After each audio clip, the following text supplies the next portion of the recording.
नमस्कार, DSD news देख रहे हैं आप और आपके साथ मैं हूं देवाशीष कुमार। बिहार में राजनीति का जो पारा है वो एक बार फिर से हाई हो चुका है।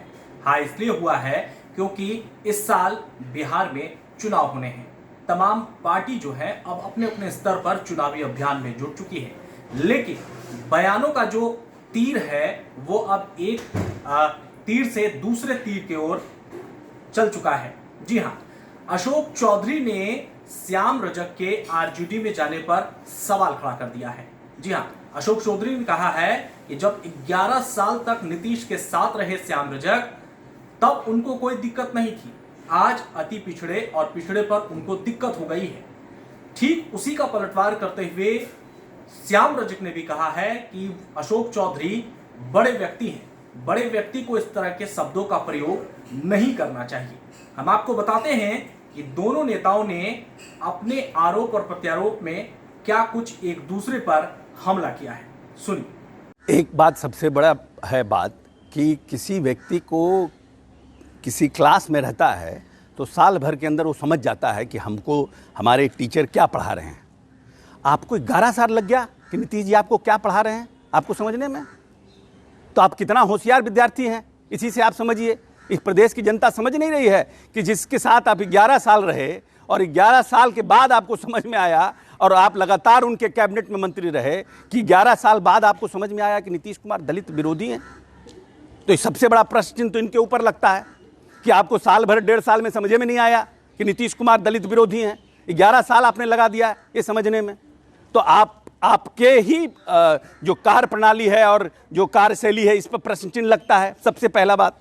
दूसरा बात कि जिस व्यक्ति को यह प्रदेश में मिला उस समय अनुसूचित जाति जनजाति का 40 करोड़ का बजट था, आज 1600 करोड़ से ऊपर का बजट है 2021 का दलितों के लिए। इस प्रदेश में कौन सा ऐसा प्रदेश है जो संसाधन संपन्न प्रदेश है जहां पर कि यूपीएससी और बीपीएससी की तैयारी के लिए जो है विद्यार्थियों को आर्थिक सहायता दी जाती है?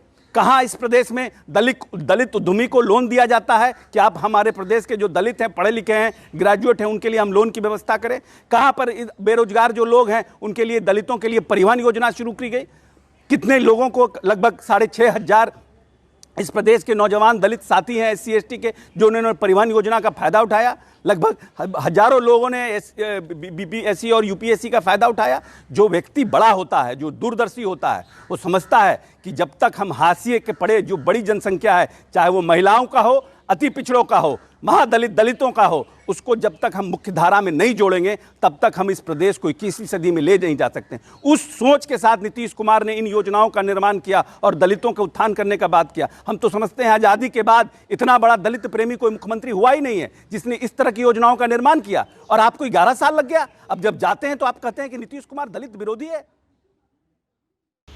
निश्चित वो बड़े आदमी हैं और उनको पता चलना चाहिए, जब बड़ा आदमी है तो दूसरे को मंद बुद्धि की बात कर रहे हैं। तो मेरा ये साफ कहना है कि बड़े आदमी अगर किसी को मंद बुद्धि कहता है, इससे उसकी नीयत और उनकी संस्कृति का एहसास हो जाता है। मेरी कब से हूँ मैं MLA और वो कब से थे MLA, मैं कब से था मंत्री, वो कब से थे मंत्री, और मैं मंदबुद्धि का हूँ और मैं चंद्रशेखर जी के समय से राजनीति कर रहा हूँ और कालाहांडी से लेकर के ब्लू स्टार के खिलाफ पंजाब में पदयात्रा करने का काम किया और कई लड़ाई लड़ने का काम किया, और मैं मंदबुद्धि का हूँ।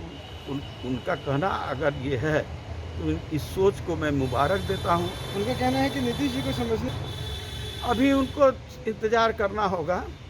उनको कांग्रेस को समझने में जितना साल लगा है उससे कम ही समय में वो जनता दल यू को भी समझ जाएंगे। जनता दल यू जब अपने संविधान की रक्षा नहीं कर सकता, वो देश के संविधान की रक्षा कैसे कर सकता है? उनका कहना है कि नीतीश कुमार ही असली दलित प्रेमी नेता हैं और जो उन्होंने दलितों के लिए किया है एक मिसाल है नीतीश कुमार। मैं किसी को सर्टिफिकेट देने वाला नहीं हूँ, ये प्रमाण तो बिहार की जनता देगी। लोकतंत्र में जनता ही मालिक होती है। ये वही व्यक्ति कह सकता है जो घमंडी हो, जो पाखंडी हो।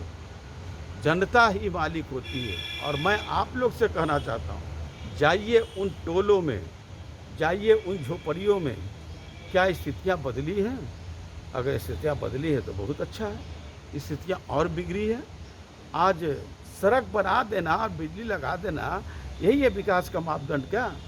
आज जो युवा नौजवान है, चाहे वो किसी वर्ग का हो, वो अपने आप को कुंठित महसूस कर रहा है, लाचार, बेहाल, बदहाल है।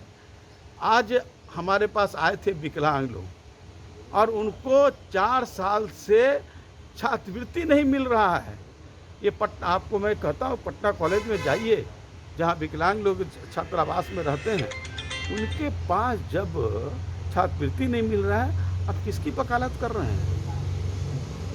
जब देश की सुरक्षा की बात हो तब कुछ किरदार अहम भूमिका निभाते हैं।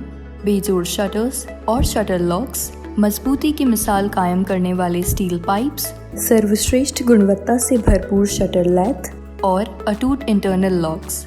आइए इन्हें मिलाकर निर्माण करते हैं एक उज्जवल भारत का, क्योंकि बात भारत के मजबूत भविष्य की है।